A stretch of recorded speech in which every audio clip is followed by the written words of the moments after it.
Okay, terrific. Here we go. Welcome. Welcome to the Podcast Engineering Show. This is me solo. My name's Chris Curran. I'm going to do the abbreviated intro.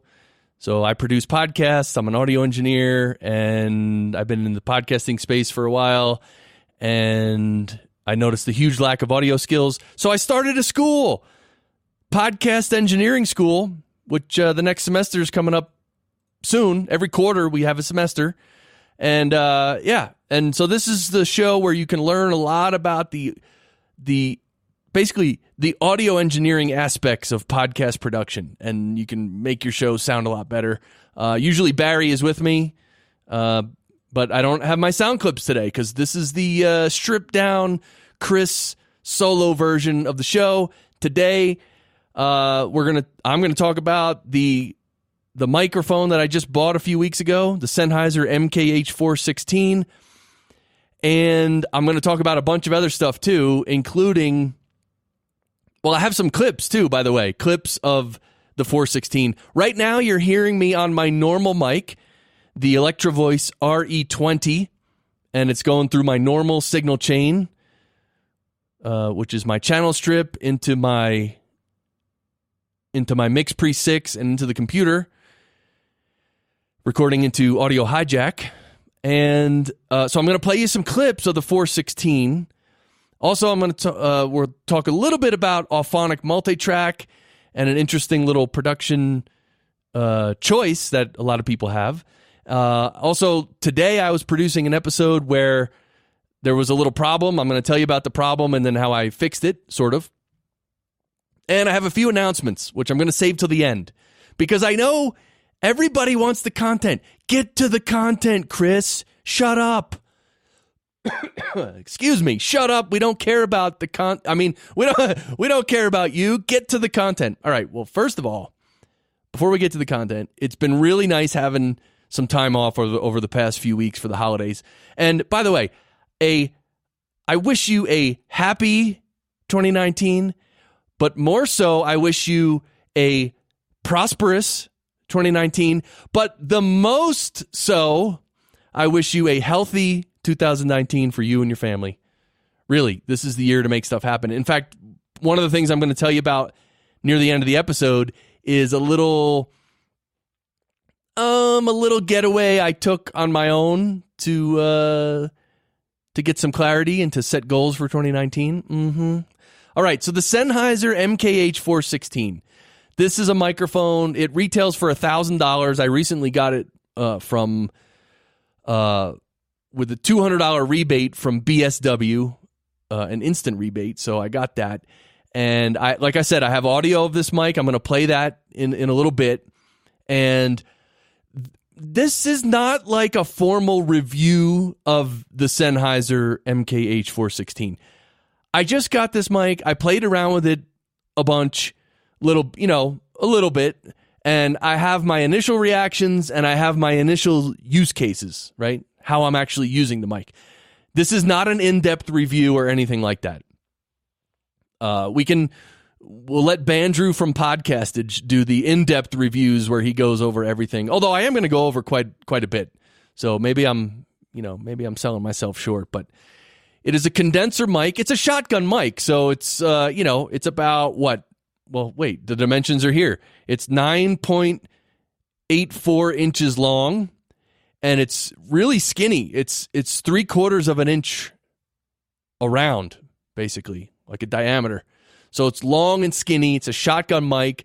As you may know, shotgun mics are great for really only picking up audio from the direction that they're pointing. So they reject a lot of other audio. And so the polar pattern, which is the pickup pattern of this mic, so it's different. For the low frequencies and the mid frequencies, the pickup pattern is hypercardioid, which is a tight cardioid pattern, rejects a lot from the sides and a good amount from the back. Above 2 kilohertz, though, it is a low bar pattern. It's called low bar, LOBAR. And I shouldn't say most, but a lot of shotguns are low bar pattern, especially above 2 kilohertz. I don't know why that is, but low bar is an even narrower pickup pattern. So it'll reject a lot more from the sides. So, and this MKH-416 is, I'll just call it the 416 from now on. This mic is used in many, movie productions and TV commercials and on location audio because you can hold it above the subject and point it down at them, and it does a great job of picking up their voice.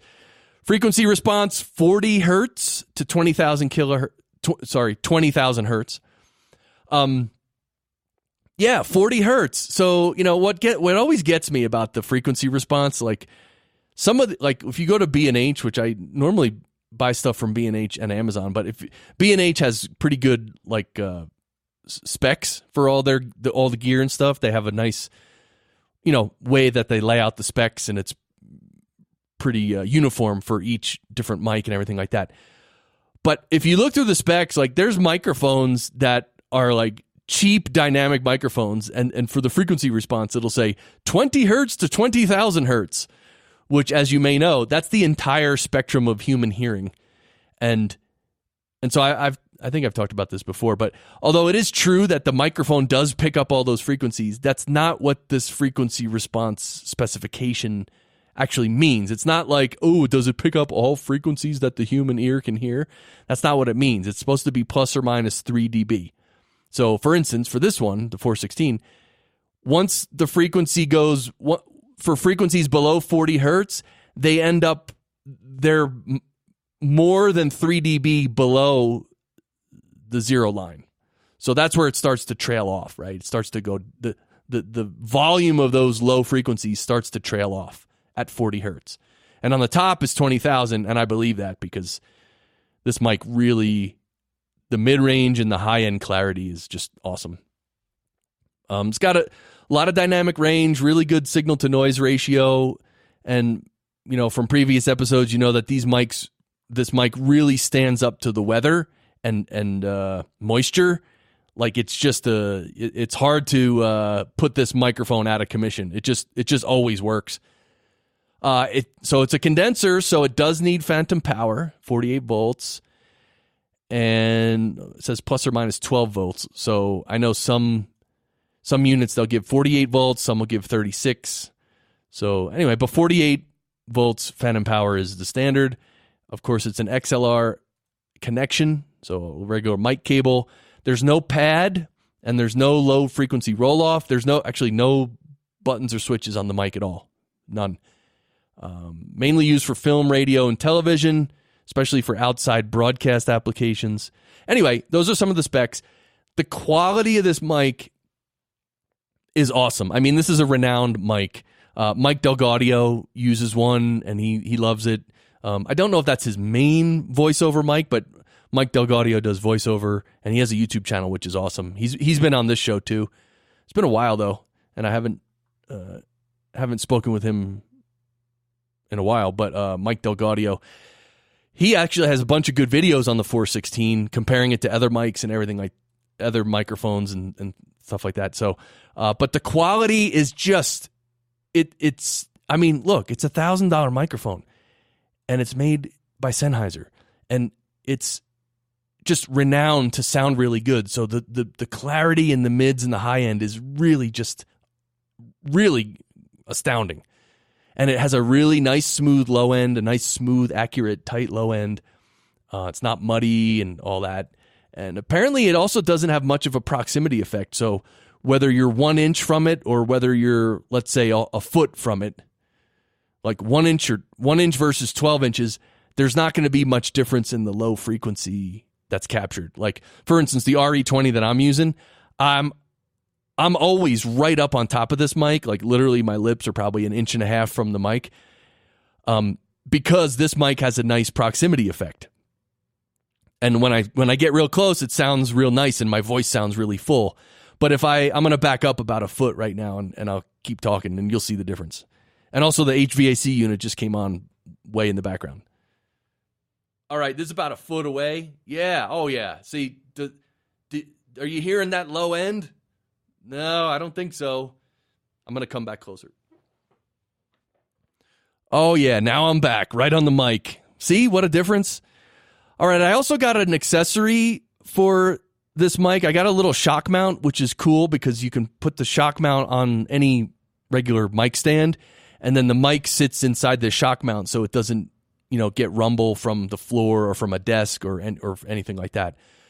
And also I have like, it's like a laser gun shock mount that I bought. It's literally it's when you hold it, it's like you put the mic in it and it looks like you're pointing like a Star Trek phaser gun, but you're really holding a mic and recording audio. Anyway, I have that shock mount. I've had that for a while. So I tested this a bunch, and one of the clips I'm going to play you is from one of my tests. And so the 416 does come with a thin, like a windscreen that fits kind of snug over it. And it works pretty good, but, when you get close to the mic, it still captures your plosives. So you could get, when they do on-location stuff with this mic especially, they get like really huge, windscreens to fit over the mic to stop the wind noise and everything. And of course, if you use, one of those bad boys, which some people call them dead cats because they're all like a furry windscreen. Those, if you had one of those on it, it wouldn't catch your plosives at all. But just with the little foam windscreen they give you, it does still catch some plosives. So part of the, I'm using this mic right now for one of my live streams, and I'll talk about that later. But so when I'm live streaming, if I had the mic really close and I was popping some plosives, then those plosives would go out over the live stream, right? Obviously. But if you're recording any audio and you're going to, do post-production later before you actually release it and publish it, then you can just use, a deplosive or a multiband compressor to get rid of the P's that were popping. So, so there is some plosives with the little windscreen they give you. I have been using it for my new live stream, which is called Meditate with Chris, and I'm actually live streaming twice a day. And I'm using the 416 for that, and I kind of have it like, I don't know, maybe about 1.5 feet in front of me, kind of pointing up at my mouth. So you can see it on the stream if you go to meditatewithchris.com or, YouTube, search for Meditate with Chris or Twitch or anything. You'll see how the mic looks, and you can actually hear how it sounds. One thing is, though, okay, so in my studio where I am right now I'm talking into the RE20, as I mentioned, and I'm facing away from the other side of my house, and the other side of my house is where the HVAC unit is. And right now it's on, like the heat came on, so it's like running. But where I'm sitting in this room, and I can't shut the door to this room because it's like a wide opening. There's no door there. So where I'm sitting in this room, some of the HVAC noise is blocked from a wall, and I'm facing away from it, and I'm really close to my RE20, so I can turn the mic pre down for my on my mic pre, I can turn it down. So all those things combined, the signal to noise ratio is good, meaning my voice is loud and that background noise is soft. The reason I'm telling you all this is because when I use the 416 for my streams, and the 416 is, I don't know, maybe 1 foot away from my mouth, you have to crank up the mic pre more, so you're going to pick up more of the HVAC unit from across the house. Plus, add in the fact that the mic I'm on right now is a dynamic.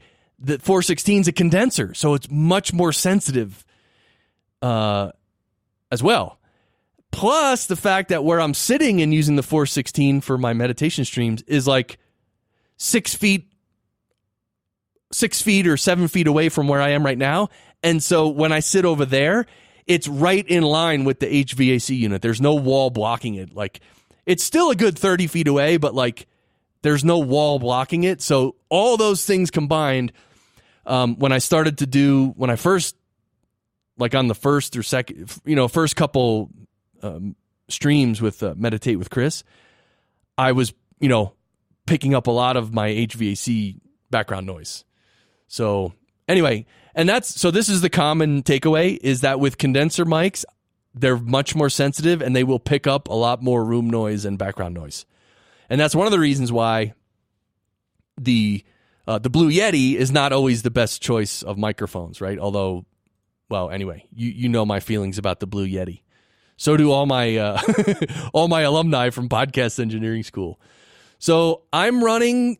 Okay, so when I do my Meditate with Chris streams, I'm running the 416 into my channel strip, which is the Neve Portico II.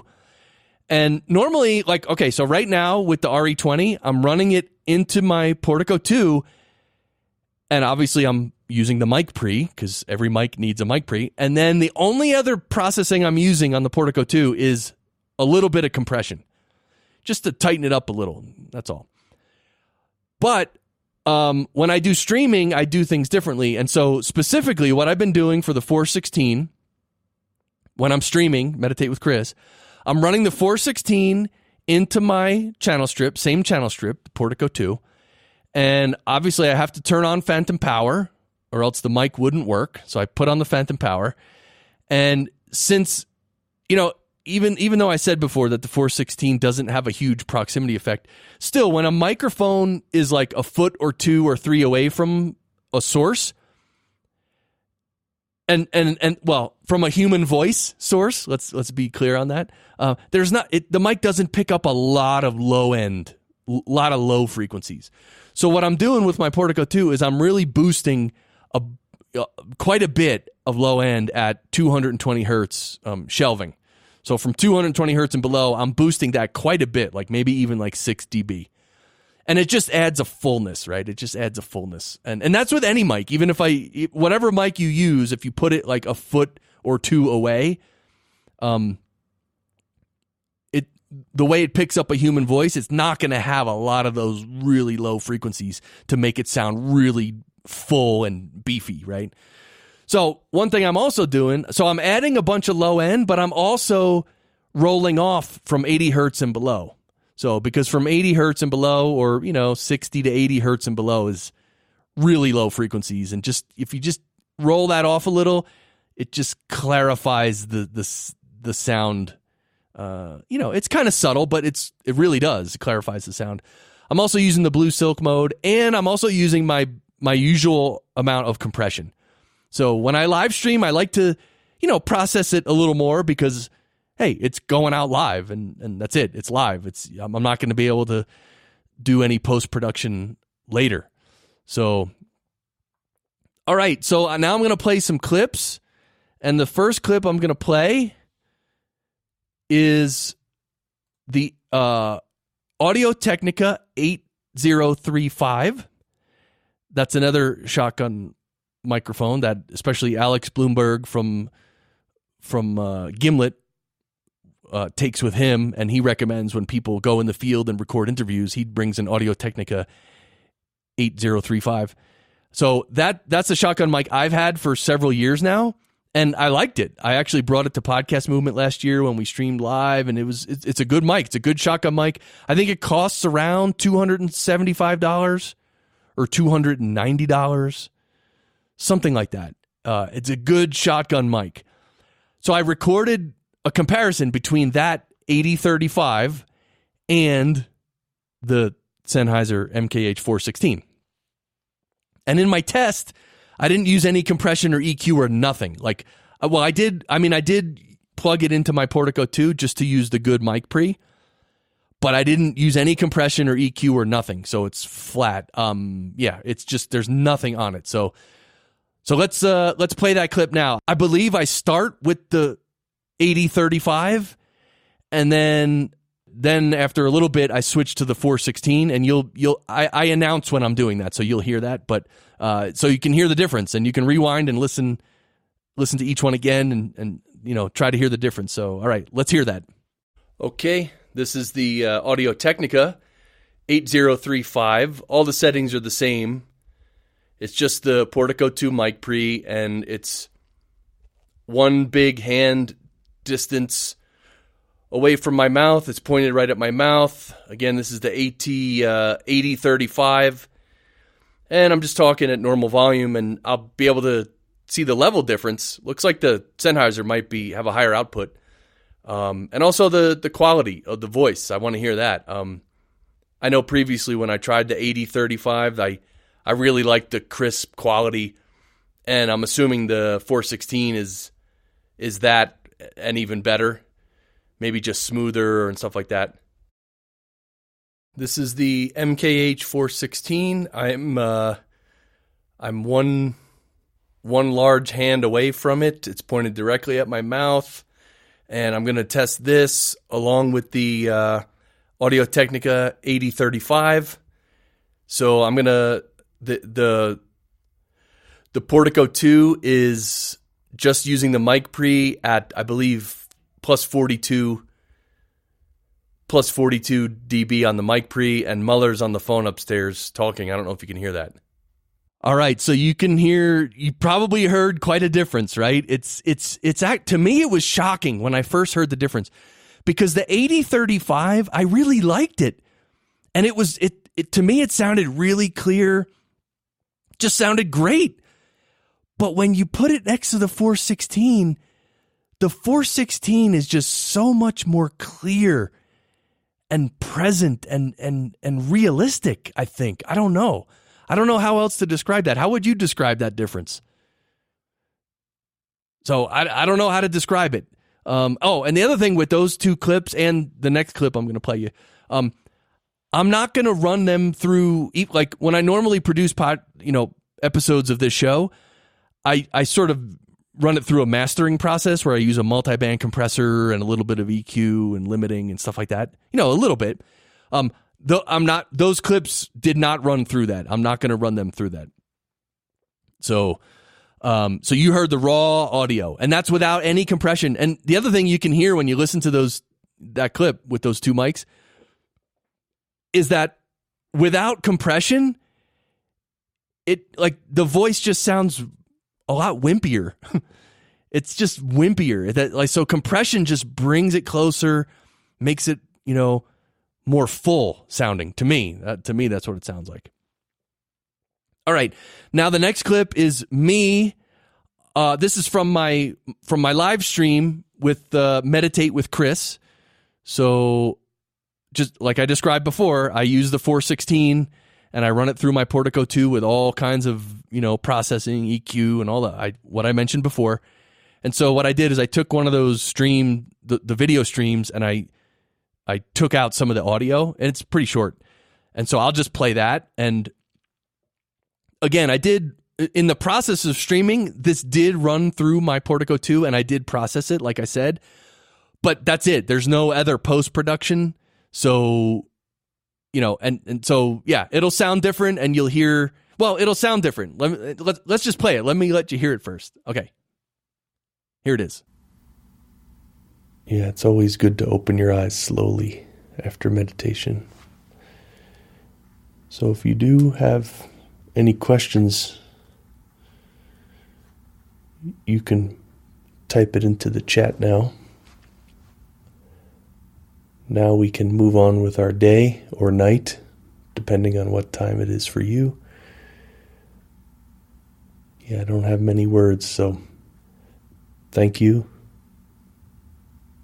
Glad we could meditate together.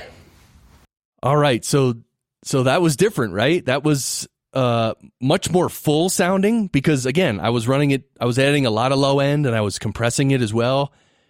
And you can also hear that I'm a little further away from the mic, so you hear a little bit more of the room tone, the room sound.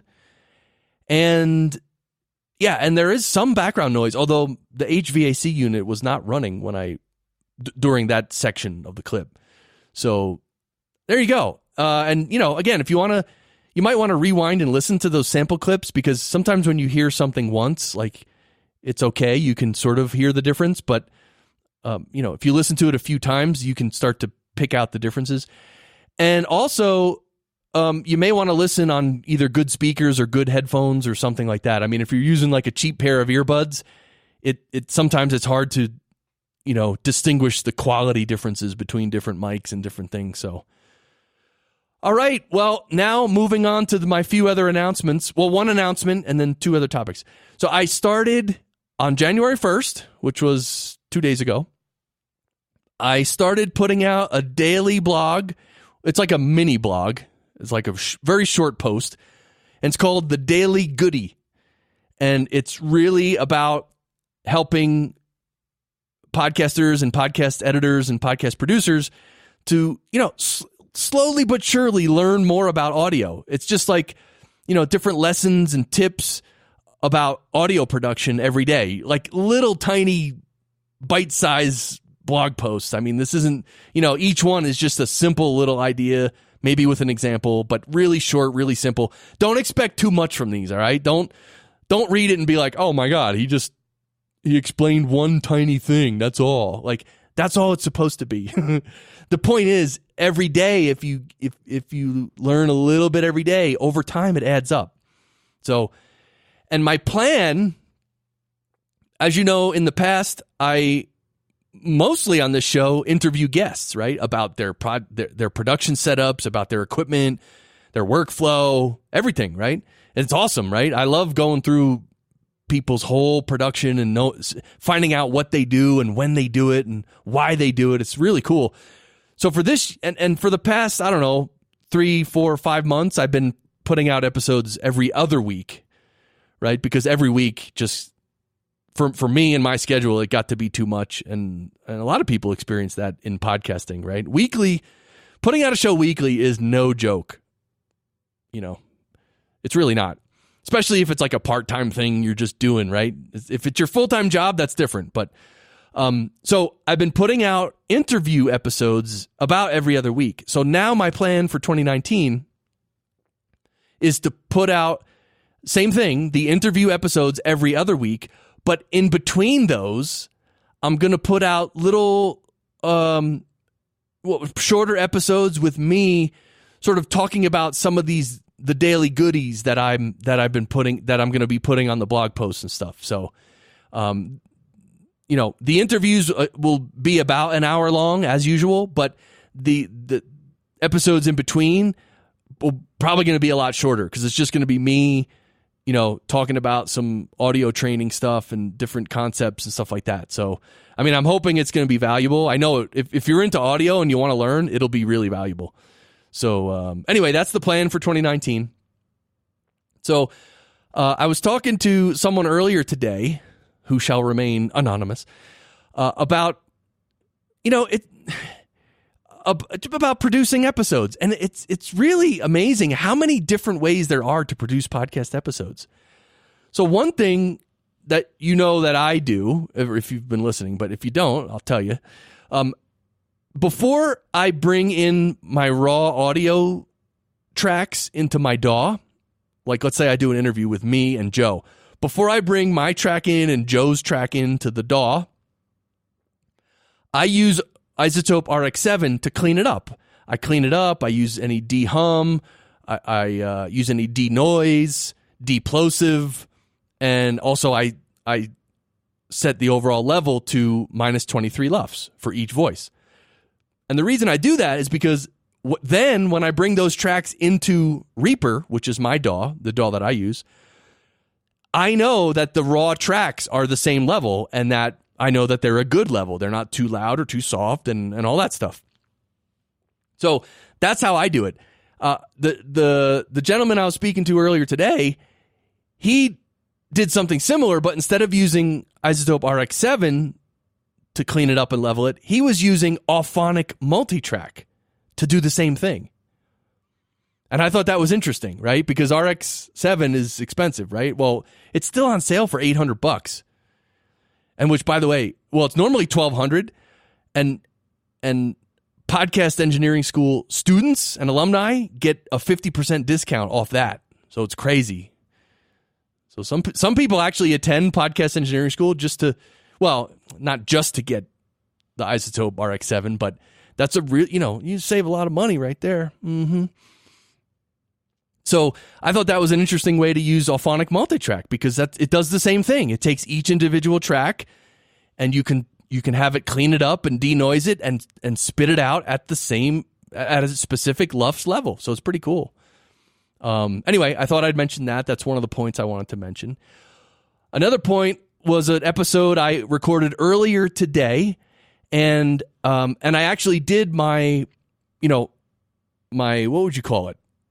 My initial processing of the raw tracks, right? So anyway, I put all the raw tracks through RX-7, and I don't know, I kind of like the habit of that. Like, I'll be with a client and we'll be online, we'll be recording a session, and and I'll be recording all the audio, and my client is there remotely, of course.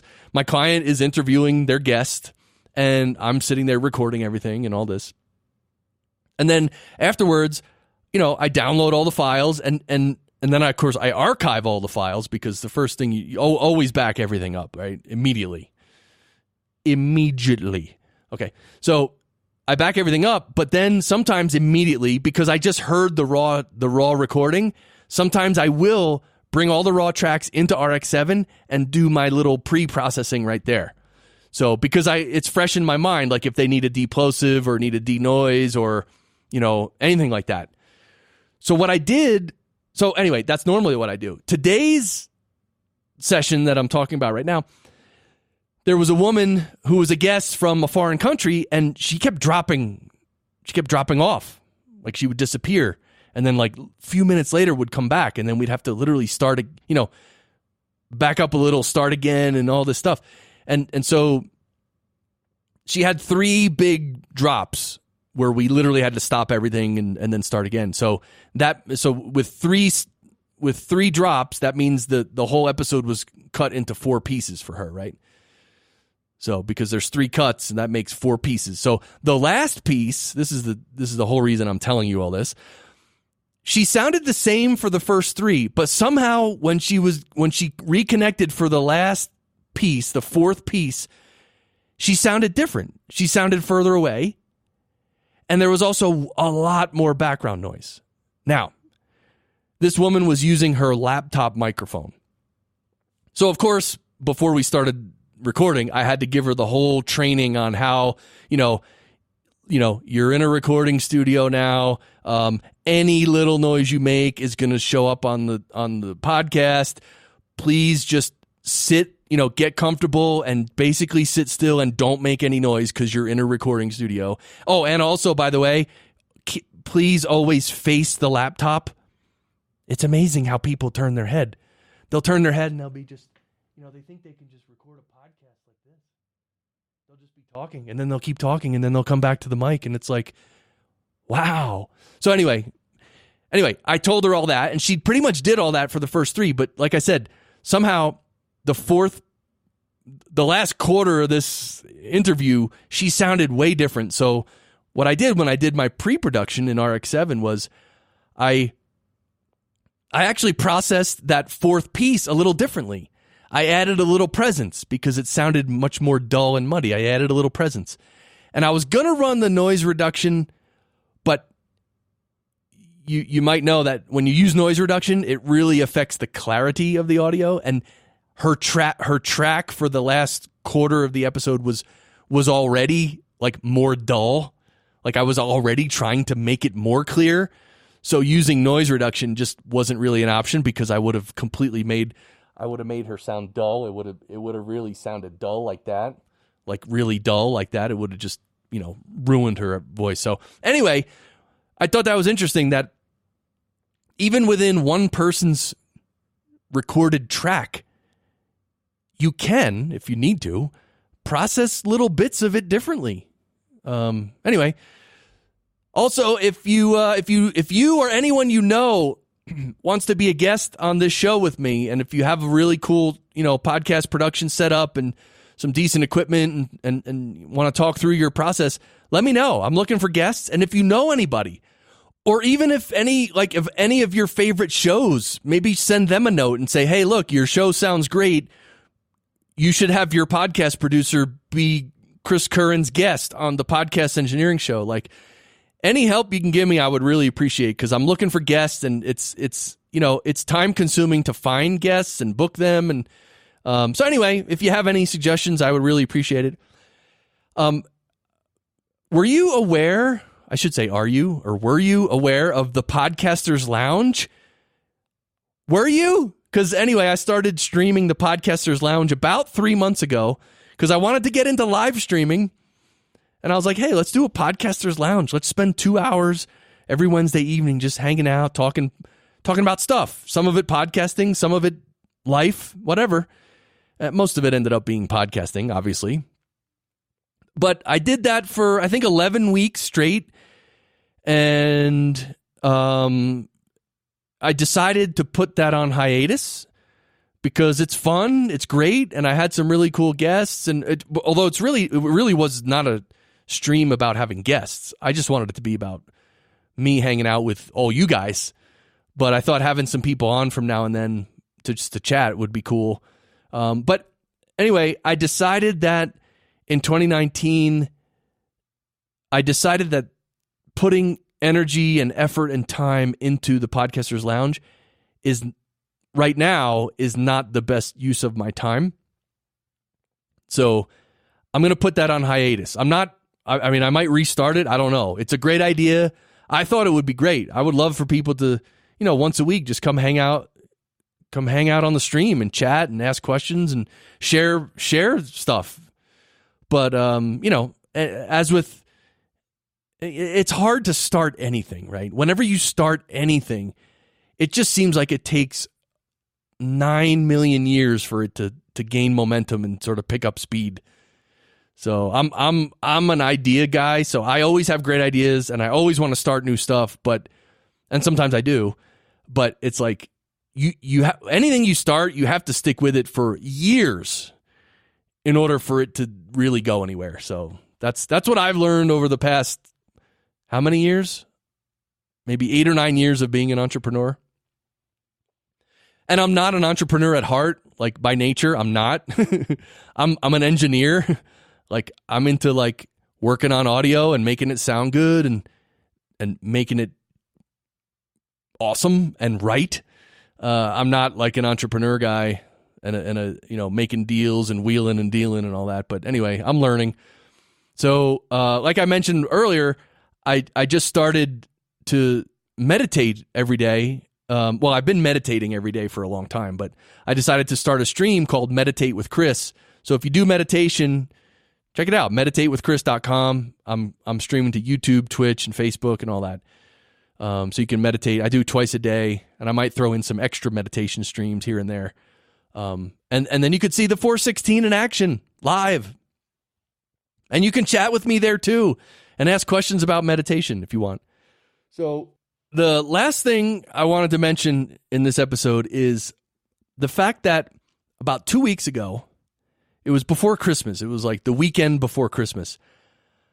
I took, really 5 days. I took 5 days to myself. And what I did is I rented out a small cabin in the woods of Colorado. And I went there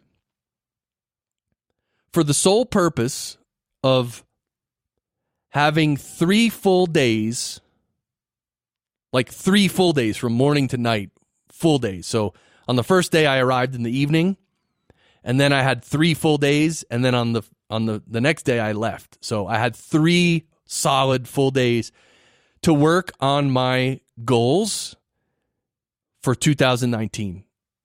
And my methods and my action plans and my attitudes, and I just wanted to go nuts. Like I just really needed to step back and get perspective on what I'm doing, mostly in business, but also on a higher level. Like I really did, and I think about life this way from the highest level. Like, on one side there's the spiritual side of things and like your character, right? There's that side, and then the other side is like the material world and business and and also helping other people and stuff. So it's almost like there's a spiritual side and a material world side. And I really do think of life that way. So, part of some of the goals that I set and part of the action plans that I designed for myself are dealing with the spiritual side, and some are dealing with the material side. And there's a lot. I did a lot. I mean, I have just the other day, or 2 days ago, I put it all together. I'm taking it out of this envelope so I can actually just really quick tell you what I actually accomplished. So in my 3 full days in the cabin, I just really went nuts, like brainstorm. Like I don't know how to explain it. It was so nice to just have time by myself with like I didn't have a computer. I had nothing. I had a pen and paper. And I had my phone, but most of the time I had my phone on airplane mode because nowadays that's what I'm doing. I don't like keeping my phone on because of the EMFs and all that. So sometimes my phone was on, but no one was calling me anyway. So I had 3 days to just sit down and write and think, and I came up with my daily schedule. So I actually scheduled out a whole routine for myself every day. Like there's a lot to it, and my meditation streams are on there. Obviously my work and, my lunch and my afternoon work and also in the evenings, like, relaxing and spending time with family, right? That's all in there, right? I made a huge gratitude list. Here it is. You hear that? That's 5 pages of a gratitude list. And now I read that every day. I mean, there's so much in our lives to be grateful for. Like, we seem to always be looking ahead to the next thing and, planning the future, but like really stopping and appreciating what we already have is so, it just changes your whole vibration, changes your whole attitude. And by the way, there is so much in each of our lives to be grateful for. It's amazing. If you just start writing down what you're grateful for, you just could keep writing. I mean, it's awesome. I don't know. It really affected me. Then I wrote some affirmations, a bunch of cool affirmations, which I'm going to read every day. Then I wrote down my purpose and vision overall. Like basically I had a spiritual purpose and vision. And then I have a material world vision for some of my goals. Like one is a big retreat center my wife and I are going to have someday. And also podcast engineering school. That was a material world vision that I wrote down, how I want the school to unfold and grow. Then I wrote down a 5-year plan because 5-year plans are awesome because it's short. You don't have to, necessarily go into a ton of detail, but just clarifying what your priorities are, what your 1 or 2 main priorities are for the next 5 years is so helpful. Oh my God. And then, of course, goals, specific goals in all different areas, spiritual, character, business. Well, I have fractal recording. I have podcast engineering school. I have the podcast engineering show, which you're listening to right now. I have our retreat center. I have one of my other podcasts called The Mystic Show, which is all about spirituality and meditation and mindfulness. My health and fitness goals, my financial goals, my travel goals, our home goals, meaning for our home, and also my rejection goals. One of the main things I wanted to do this year, and I just realized today's actually January 2nd when I'm recording this, which is the day before it's going to be published on January 3rd, 2019. And I wanted to start from literally January 1st. Every day I'm going to seek out, 2 rejections. Meaning there's a book called Rejection Proof, and it's a fascinating book. And it goes into our fear of rejection and why we don't ask for things and why we don't take action towards our goals and everything. And anyway, it's a fascinating book. I love it. And I love the concept. It's like, get out of your comfort zone, go do something that scares the hell out of you. Something good that's going to move you towards achieving your goals. And so the author, he did 100 days of rejection, where every day for 100 days, he just went out seeking one rejection. And what's funny is mostly he did get rejected, but every now and then he didn't get rejected. Whatever he asked for, they said, okay, no problem. Anyway, so for me and my personality this year, I really want to incorporate that into my action plans for 2019. And so I wanted to do 2 rejections. I wanted to seek 2 rejections every day. One for my business, really for podcast engineering school, and then one for the meditation with Chris, which is my live streams I'm doing every day. And I just realized today's the first business day of the year because January 1st is a holiday. So today's the first business day, and I did not yet seek out my 2 rejections. So right now it's 5:30 p.m. So after I finish recording this, and of course I got to do post-production on this, but sometime today I got to just seek out 2 rejections. And it could be small, especially in the beginning. It could be small stuff. Like I don't need to,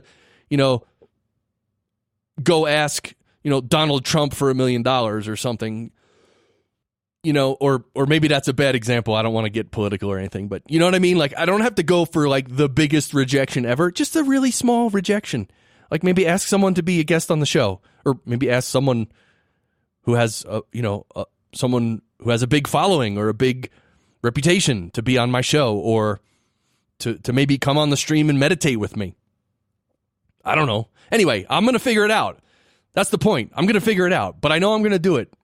And anyway, so this is my year to really focus and get clarity, and I'm excited about it. And I decided a lot of other things too. I am planning on doing an episode all about my I guess it might be almost the same thing that I just told you, all about my goal setting and spending time in the cabin.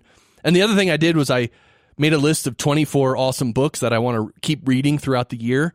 And then I actually identified 9 of those books that are I really want to focus on those 9 books and just keep reading them and rereading them all year. Some of them are spiritual, some of them are business.